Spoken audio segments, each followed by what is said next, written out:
भगवान श्री कृष्ण के श्री मुख से एकादशियों का महात्म सुनकर श्रद्धा पूर्वक उन्हें प्रणाम करते हुए अर्जुन ने कहा, जय माता दी दोस्तों, माता रानी आप पे अपनी कृपा बनाए रखे। शक्तिला एकादशी व्रत कथा। हे केशव, आपके श्रीमुख से एकादशी की कथाएं सुनकर मुझे असीम आनंद की प्राप्ति हुई है। हे मधुसूदन, कृपया कर अन्य एकादशी का महात्म सुनाने की कृपा करे। हे अर्जुन, अब मैं माघ मास की कृष्ण पक्ष की शक्तिला एकादशी व्रत की कथा सुनाता हूँ। एक बार दालव ऋषि ने पुलस्त्य ऋषि से पूछा, हे ऋषि, श्रेष्ठ मनुष्य मृत्यु लोक में ब्रह्म हत्या आदि महापाप करते हैं और दूसरे की धन की चोरी तथा दूसरों की उन्नति देखकर ईर्ष्या करते हैं। ऐसे महान पाप मनुष्य क्रोध, ईर्ष्या, आवेग और मूर्खतावश करते हैं और फिर बाद में शोक करते हैं कि हाय, यह हमने क्या कर दिया। हे महामुनि, ऐसा मनुष्य को नरक से बचाने का कोई उपाय बताइए।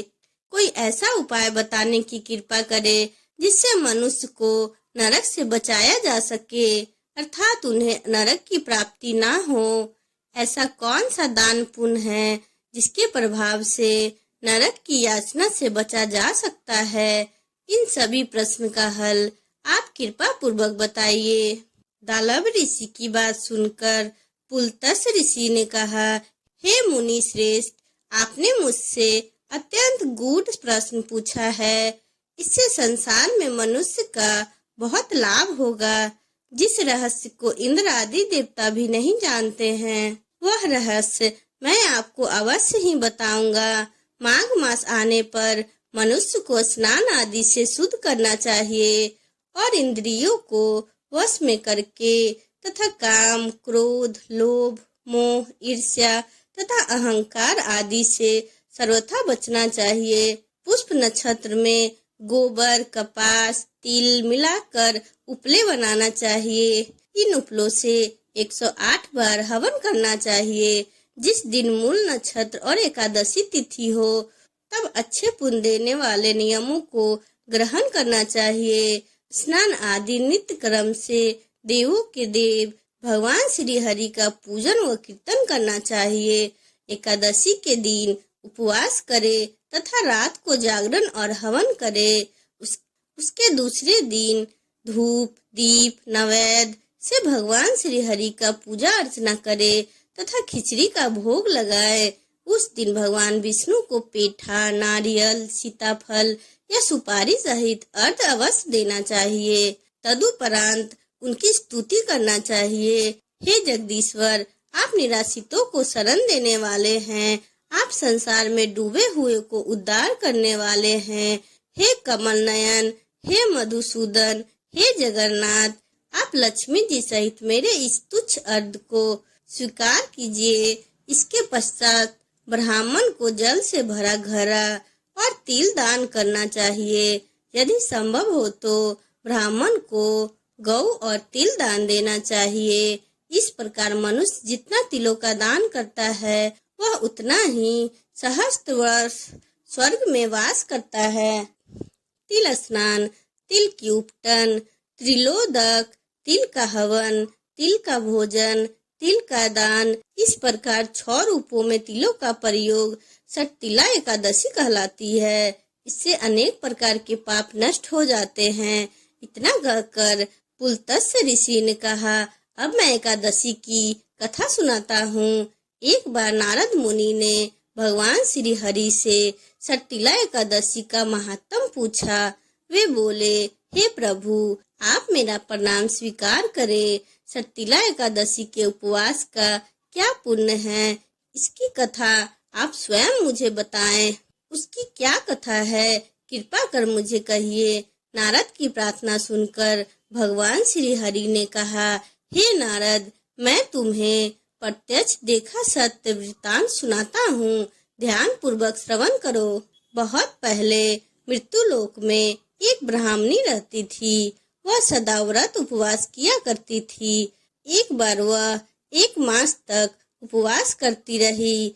इससे उसका शरीर बहुत कमजोर हो गया। वह अत्यंत बुद्धिमान थी, फिर भी उसने कभी भी देवताओं तथा ब्राह्मणों के निर्मित अन्न आदि का दान नहीं किया। मैंने चिंतन किया कि इस ब्राह्मणी ने उपवास आदि से अपना शरीर तो पवित्र कर लिया है तथा इसको वैकुंठ लोक भी प्राप्त हो जाएगा, किंतु इसने अभी तक अन्न दान नहीं किया है। अन्न के बिना जीवन की तृप्ति होना कठिन है।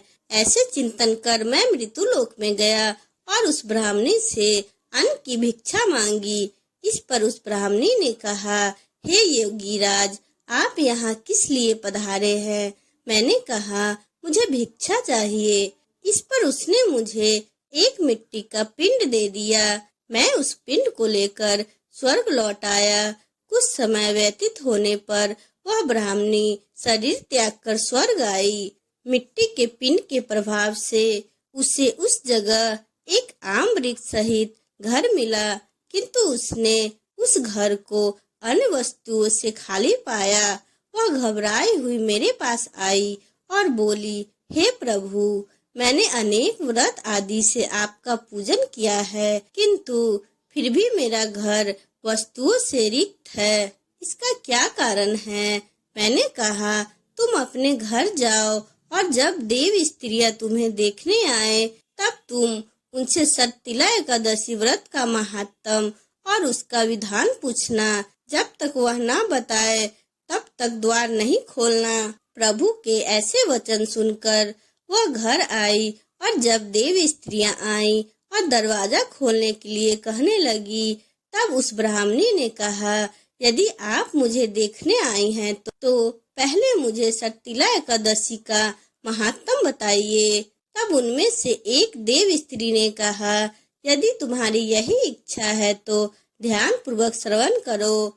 मैं तुम्हें एकादशी व्रत और उसका महात्म का विधान सहित कहती हूँ। जब उस देव स्त्री ने सततिला एकादशी का महात्म सुना दिया तब उस ब्राह्मणी ने द्वार खोल दिया। देव स्त्रियां ने ब्राह्मणी को सब स्त्रियों से अलग पाया। उस ब्राह्मणी ने भी देव स्त्रियों के कहे अनुसार सततिला एकादशी का उपवास किया। उसके प्रभाव से उसका घर धन धान से भर गया।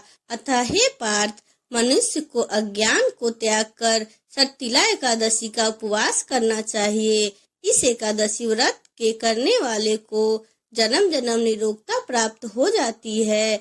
इस उपवास से मनुष्य के सभी पाप नष्ट हो जाते हैं। कथा का सार, इस उपवास को करने से जहाँ हमें शारीरिक पवित्रता और निरोगता प्राप्त होती है, वहीं अन्न तिल आदि दान करने से धन में बढ़ोतरी होती है।